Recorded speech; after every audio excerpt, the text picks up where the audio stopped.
everybody, welcome to Kimmel's Irish Pub. Time for another movie review. Tonight's movie, The Card Counter. Oscar Isaac, Willem Dafoe, Tiffany, Haddish, Sheridan are all in this one, so that's pretty exciting.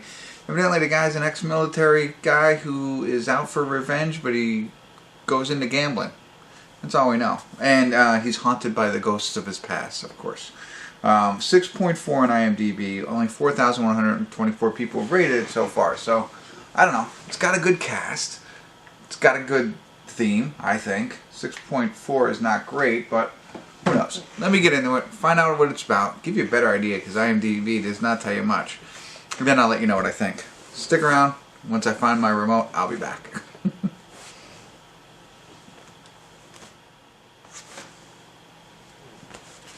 Hey everybody, I want to do a quick check-in here. We're watching The Card Counter. We're at the 55-minute, 37-second mark. Just give you a little bit better background. Oscar Isaac. So he's our main character. Of course, he's the card counter. And so the story is basically he was in the military, and I guess his group, his platoon, whatever, was a part of like the torture group who would torture prisoners. Willem Dafoe was their major at that time.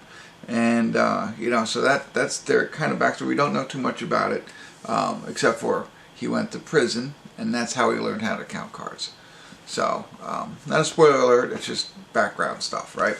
And then enter in Sheridan, whose father served at the same time as him. So that's how they kind of know each other, or they come to know each other, I should say. Now, our main character, Oscar Isaac, is traveling. He travels around and just plays cards. Then that's how he makes a living. So he just goes from place to place. Willem Dafoe? He played the major, when he was in the military. And then Tiffany Haddish, she's like a manager, a card player manager. So she's able to work with people who have money and then sponsor card players, like our main character here. So that's where she kind of ties in. His past is about what has happened when he was in the military. That's the ghost that they were talking about. The revenge is the same kind of thing. Trying to get back at the military for him being involved in that. So that's the whole story. It's a little bit clearer with a little bit more detail for you. So it's kind of interesting. Feels a little slow, to be honest with you right now. So, but that's okay. I'm liking where it's going. There's some interesting things that you want to find out more about, of course, at this point, and you, of course, want to see where it goes. So it's an interesting mesh, or, you know what I mean, like poker cards. I mean, any kind of cards. He'll play anything, blackjack, poker, and the military background of, the torture side of things. I just find that interesting. It doesn't seem like, that would mesh well, but they just like two different subjects and put them together and put them in a movie. There you go. Kind of like my channel, right? Movies, fantasy football, and beer, which I never do fantasy football and beer. We only do these movies, so got to get doing that some more. All right, that's enough. So let me get back to it here, see where it goes, and, check in at the end and give you my final thoughts. Stick around.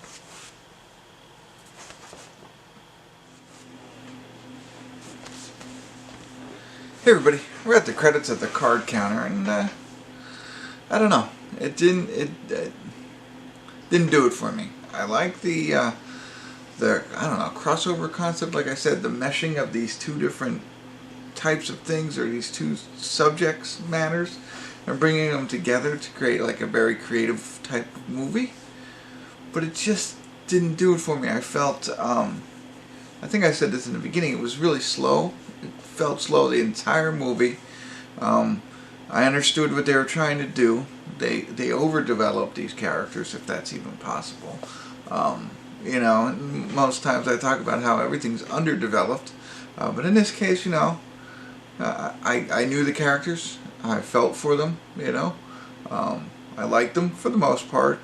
Tiffany Haddish's character could probably use a little bit more development, but between Oscar Isaac and Sheridan, I get it. I think. I don't know. So anyway, but it felt really drawn out as they continued to do this. And so then it comes to when it's, you know, hopefully going to get exciting. And it was like, what? I don't know. It's hard to talk without spoiling it for you, which of course I would never do. But let me tell you this. I can tell you this. I was waiting for that moment. I'm like, okay, I know what's going on. Everything's great. You know, let's see what happens. And you're hoping that this conclusion is gonna, or whatever, you know, leading up to the whole ending kind of piece of a dramatic, I don't know, ending, whatever, is gonna turn it all around for you. It doesn't. It doesn't at all. You know, it wasn't like, oh, that made this movie so much better. It didn't. I don't know. I don't know. Let me know how you feel about this. I just didn't grab it. Nothing wrong with the acting. I thought the acting was great between the two of them. It was interesting to see her in a non-comic comedy role. But in the end, it just boring, and the dramatic climax, that's what it is, didn't bring it back for me and make it be like, wow, so glad I made it through this movie. So, low rating for me. Between a 5 and a 6, I feel. The acting maybe moves it up to a 6, and the premise, you know, keeps it around there.